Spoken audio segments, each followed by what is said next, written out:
விஜயும் த்ரிஷா அவர்களும் ஒரு நிகழ்ச்சியில ஒன்னா கலந்துக்கிறாங்க. அவங்க தெரிஞ்சு போறாங்க, இல்ல தெரியாம போறாங்க, பிளான் பண்ணி போறாங்க, இல்ல எதர்ச்சியா மீட் பண்றாங்கன்றதெல்லாம் விட்டுருங்க. ஆனா இத முற்றிலும் தவிர்த்திருக்கணும்.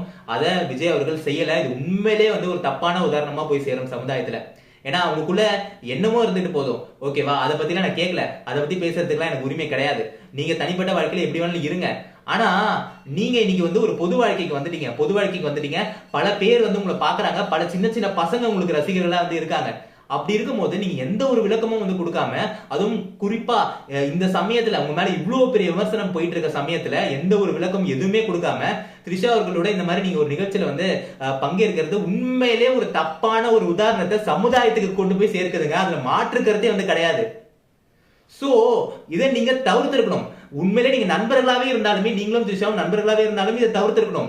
இந்த சமயத்துல இது வேண்டாம் அப்படின்னு சொல்லி ஒதுக்கி இருக்கணும். அப்படி இல்லைன்னா ஒரு விளக்கம் கொடுத்திருக்கணும். இங்க கூட எதுவும் கிடையாது அப்படின்னு சொல்லிட்டு நீங்க எதுவுமே கொடுக்காம இந்த மாதிரி பண்றது ஒரு தப்பான ஒரு எடுத்துக்காட்டை சமுதாயத்துல போய் கொண்டு போய் சேர்க்குதுங்க. இதை தயவு செஞ்சு மாத்திக்கோங்க. இனிமே இந்த மாதிரி பண்ணாத.